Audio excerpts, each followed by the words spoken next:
I spent 3 years researching what I thought would be a simple story about toxic masculinity.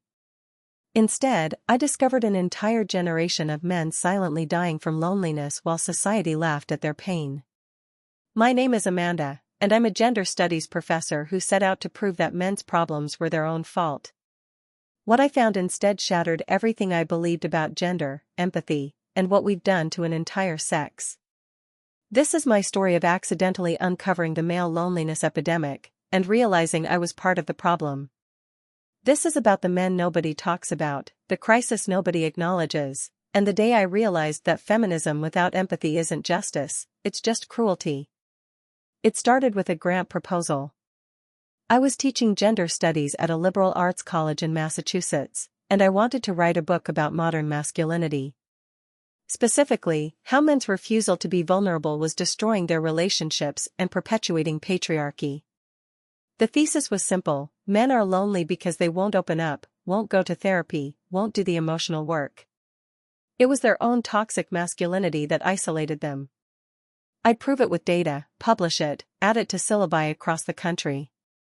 I assembled a research team of 3 graduate students, all women, all feminists, all convinced we were about to expose male fragility in academic glory. We designed a study to interview 100 men across different demographics about their social lives, friendships, and emotional health. We expected to find men who refused help, who mocked therapy, who equated vulnerability with weakness. We'd document their stubbornness, their pride, their self-inflicted isolation. We'd show the world that men's loneliness was a choice, a consequence of clinging to outdated masculine ideals. The first interview was with a guy named Marcus, 32, accountant, living in Boston. Ordinary in every way. We met at a coffee shop, and I started with my standard opening. Tell me about your friend group. Who do you talk to when you're struggling? Marcus was quiet for a long moment. Then he said something I didn't expect. I don't have one. A friend group, I mean. I have a guy I play basketball with on Thursdays sometimes. We don't really talk. What about close friends? People you confide in? I had a best friend in college. We lost touch after graduation. That was 10 years ago. I pushed harder, certain he was being evasive. But surely you have someone. Family? Coworkers? He smiled, but it didn't reach his eyes. My mom. I talk to my mom every Sunday. Does that count? What about when you're really struggling? Who do you call? Nobody, he said simply. There's nobody to call. I thought he was an outlier. I had no idea he was the norm. By interview 15, I started feeling sick. By interview 30, I was having panic attacks about what we were discovering. 78 of our 100 male subjects reported having either 0 or 1 close friend. Not acquaintances, close friends. People they could actually talk to about their lives. 64 reported going days or weeks without meaningful social interaction outside of work. 49 lived alone. 37 reported that our research interview was the longest conversation they'd had in weeks. The married men weren't much better off. Their wives were often their only emotional connection, and many reported feeling like they were burdening their partners by sharing feelings. She has enough to deal with, one man told me. I don't need to dump my problems on her too. But the single men? They were living in almost complete isolation. I interviewed Kevin, a 28-year-old software developer. He worked remotely, lived alone in a 1-bedroom apartment in Austin. His daily routine: wake up, work at his computer, eat meals alone, play video games, sleep. Weekend routine, exactly the same. When was the last time you had a conversation longer than 5 minutes? I asked. He thought about it. With another person? Besides work calls? Maybe 3 weeks ago.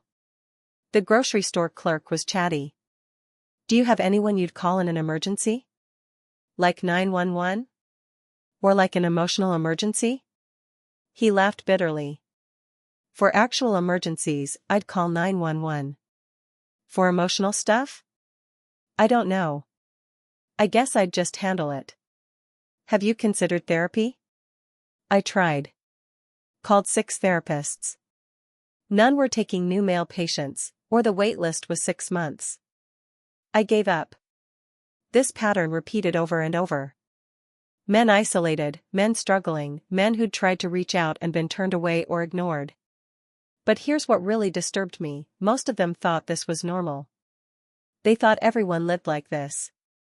They didn't even realize they were drowning in loneliness until we asked them directly. I started researching suicide statistics, and what I found horrified me. Men die by suicide at 3.5 times the rate women do. Among middle-aged men, it's even worse. Some demographics show rates 5 times higher. But what really shook me was when I cross-referenced suicide rates with social isolation data. Men with fewer than 2 close friends were twice as likely to die by suicide. Men who reported chronic loneliness were at catastrophically elevated risk.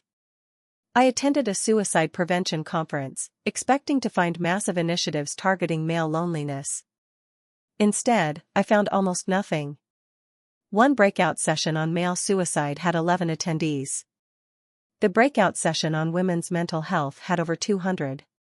During a panel on suicide prevention, I asked why there wasn't more focus on male isolation given the statistical reality. A panelist, a woman I'd previously respected, actually rolled her eyes. Men have all the power and privilege in society. If they're lonely, it's because they've failed to do the emotional work. We can't coddle them through problems they create for themselves. The audience applauded. I sat there feeling like I was losing my mind. We were discussing men dying, and the response was essentially, they deserve it. I interviewed a suicide prevention counselor named James privately after the panel. He'd worked a crisis hotline for 15 years. The calls from men are different, he told me. Women call and they're connected to resources, support networks, therapy. They have people. Men call and they're just alone. Completely alone. Many of them tell me I'm the first person they've talked to about their feelings in years.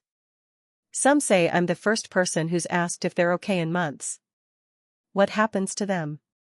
I asked. Some we save. Some we can't reach in time.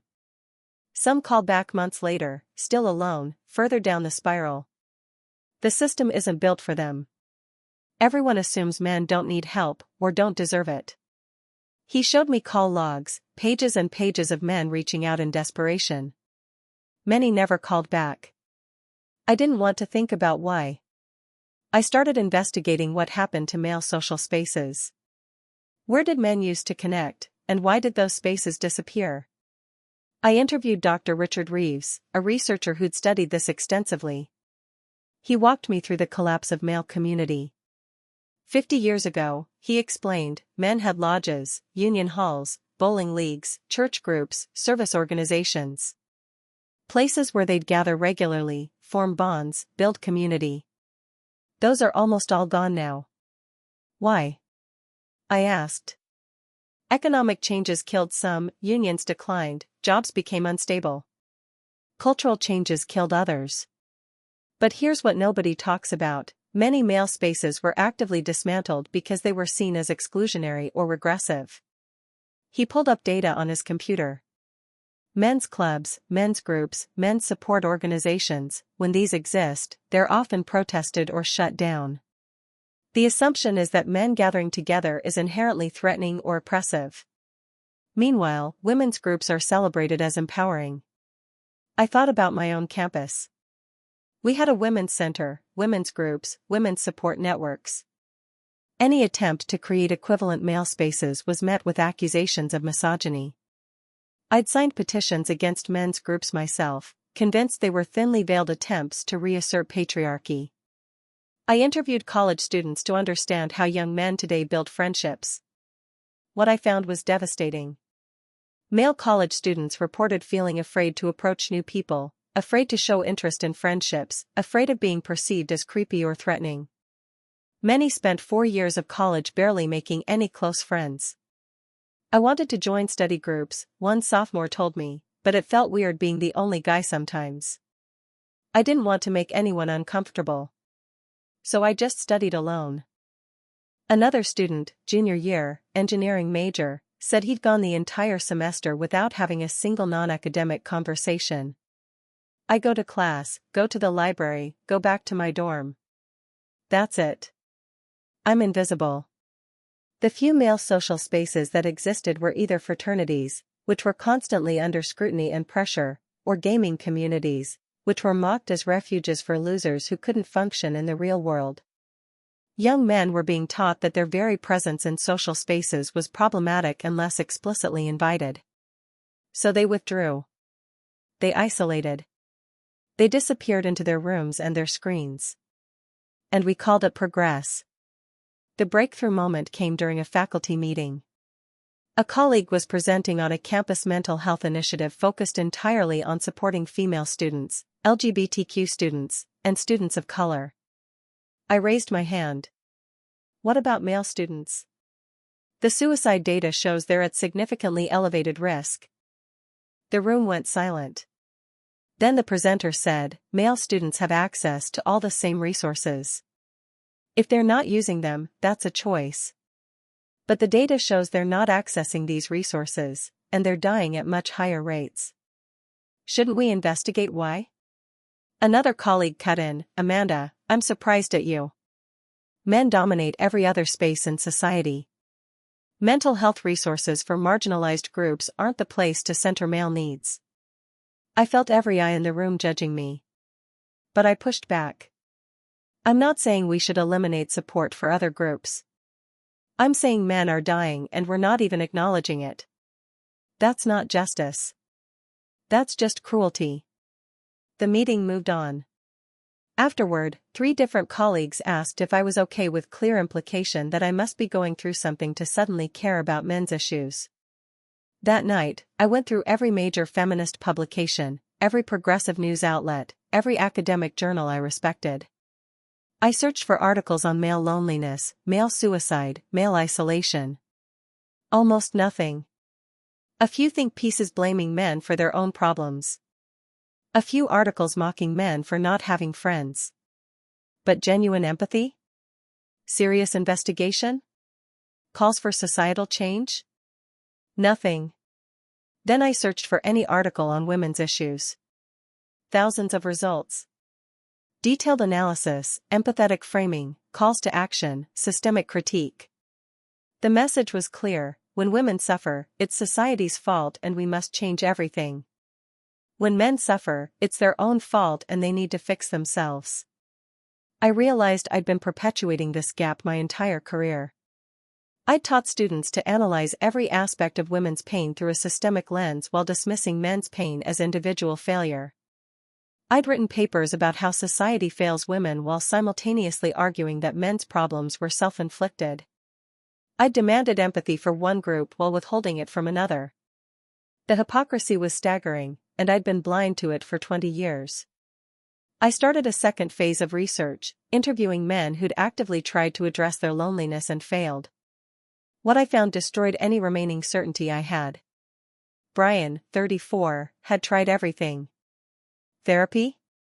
6-month waitlist, then a therapist who spent their sessions telling him his feelings were products of toxic masculinity. Men's support group? Shut down after protests claimed it was a hate group. Hobby clubs? He joined 3, hiking, photography, book club. Made acquaintances, no real friends. I'm doing everything I'm supposed to do, he told me, and I could hear the desperation. I'm vulnerable, I'm open, I go to places, I try to connect. It doesn't work. And everyone just tells me to try harder, like I'm not already trying as hard as I can. I interviewed Marcus again, the first subject who'd sparked this whole research project. 6 months had passed. I asked if anything had changed. It's worse, he said. I took your advice from the first interview. Started going to a gym to meet people. Downloaded Meetup and joined groups. Tried striking up conversations with neighbors. You know what I learned? People don't want to be approached by random men. I make people uncomfortable just by existing in public spaces. Nobody says that, I protested. They don't have to say it. I can see it. Women clutch their bags when I'm on the elevator. Parents pull their kids closer at the park. I'm a threat until proven otherwise. So I stopped trying. It's easier to just be alone. I interviewed Kyle, who'd attempted suicide 8 months prior. He'd recovered physically, but his isolation hadn't changed. After my attempt, people checked on me for about 2 weeks. Then everyone went back to their lives. Nobody has time for someone else's constant struggle. I don't blame them. But it means I'm still here alone, except now I know for sure nobody's coming to save me. What do you need? I asked. I need someone to give a shit. I need a friend who actually wants to spend time with me, not someone who tolerates me out of pity. I need to matter to someone. That's it. That's all I need. The simplicity of it broke my heart.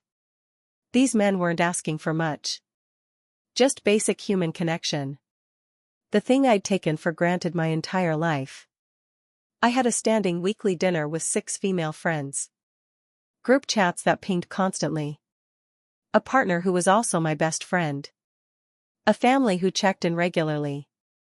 A network of colleagues who'd grab coffee to vent about life. I'd never been alone. Not really. Not the way these men were alone. I submitted my research findings to my publisher. They rejected it immediately. This isn't what we commissioned, my editor said. We wanted a book about toxic masculinity causing male isolation. This reads like you're defending men. It's not commercially viable. It's the truth, I said. These are the findings. This is what the data shows. The truth doesn't sell if it contradicts the narrative. Reframe it. Make it about how patriarchy hurts men too, how they need to dismantle their own toxic behaviors. That angle works. I refused. They canceled my contract. I tried academic journals. Rejection after rejection. This work lacks critical gender analysis. The author fails to adequately address male privilege. The framing is problematic and potentially harmful. One reviewer wrote, "This research dangerously centers male victimhood in a society where men hold systemic power. Publication would harm vulnerable populations by redirecting resources and empathy toward those who least need it." Men were dying, and acknowledging it was considered dangerous. I presented my findings at a conference. During Q&A, I was asked if I'd considered how my research might empower men's rights activists and harm women's safety. I was asked if I was concerned about validating male entitlement. I was asked if I understood how tone-deaf it was to discuss male loneliness when women still faced systemic oppression. Nobody asked about the men. Nobody asked how we could help them. Nobody suggested solutions. The feminist publications that had published my work for 2 decades wanted nothing to do with this research. I was quietly dropped from editorial boards. Conference invitations dried up. Colleagues stopped responding to emails. I'd spent my entire career in feminist spaces, fighting for gender justice. The moment I suggested that maybe, possibly, men were also suffering and deserved empathy, I became the enemy. I left academia. I couldn't keep working in a system that demanded I ignore half of humanity's suffering to maintain ideological purity. I self-published my research as a book, The Invisible Epidemic, Understanding Male Loneliness in Modern America. It sold modestly. No mainstream coverage, no reviews in major publications, no speaking tours. But the messages I received made it worth it. From a mother, "My son is 26 and has no friends. I thought he was just antisocial. Your book helped me understand he's suffering. We're getting him help." From a young man, "I thought I was broken." Reading that other men feel this way too, that it's not just me, literally saved my life. I was planning to end it next week. From a therapist, "Your research changed how I work with male clients." I was part of the problem, dismissing their loneliness as entitlement. I'm doing better now. I started a nonprofit connecting isolated men with peer support groups. We've helped 3,000 men build friendships in 18 months. It's not enough. It's nowhere near enough. But it's something. I train therapists on male-specific isolation issues. I consult with schools on creating healthy male social spaces. I write articles that mostly get ignored by mainstream publications but spread through men's networks. The work is lonely. I've lost most of my professional community. Other feminists consider me a traitor. Men's rights activists don't trust me because of my feminist background. I exist in this weird middle ground, advocating for empathy in a culture that's divided into teams. But I can't stop. Because the men I interviewed haunt me. Marcus, Brian, Kyle, Kevin, their faces, their stories, their quiet desperation. They deserved better than what society gave them. They deserved better than what I gave them for 20 years of my career. I'm 48 now. My career is a fraction of what it was. I make a quarter of my previous salary. I work twice as hard for a tenth of the recognition. I don't regret it. Because I learned something that changed me fundamentally: empathy isn't ideological. Suffering isn't gendered. And if your movement requires you to ignore the pain of any group of human beings, it's not justice, it's just tribalism. Men are lonely. Catastrophically, devastatingly, lethally lonely. And we've built a society that mocks them for it, blames them for it, and punishes them for admitting it. Young men today are growing up in a world that tells them they're toxic by default, privileged despite their suffering, and unworthy of the empathy we extend to literally everyone else. We tell them to be vulnerable, then mock them when they are. We tell them to express emotions, then call them weak when they do. We tell them to seek help, then offer no help to seek. We tell them male friendship is important, then shut down every space where it might develop. And then we're surprised when they withdraw, when they radicalize, when they die by their own hands in staggering numbers. This isn't about men versus women. This isn't about taking resources from other groups. This is about basic human decency, recognizing that suffering is suffering, regardless of who's experiencing it. If you're a man reading this and you're lonely, I want you to know, you're not broken. You're not weak. Your pain is real and it matters. You deserve friendship, connection, and community just as much as anyone else. If you're a woman reading this, I'm asking you to extend the empathy we've fought so hard to receive. The men in your life, your brothers, sons, fathers, friends, many of them are suffering in silence. Check in on them. Create space for them. Believe them when they tell you they're struggling. And if you're someone who's spent years, like I did, dismissing male pain as self-inflicted or unimportant, I'm asking you to reconsider. I was wrong. Catastrophically wrong. And my wrongness contributed to suffering I can never undo. We can do better. We must do better. Because loneliness is killing people, and every death from isolation is a failure of all of us. Have you or someone you know experienced this kind of isolation? Share your story in the comments. And if this resonated with you, please subscribe. We need to keep having these uncomfortable conversations until something changes.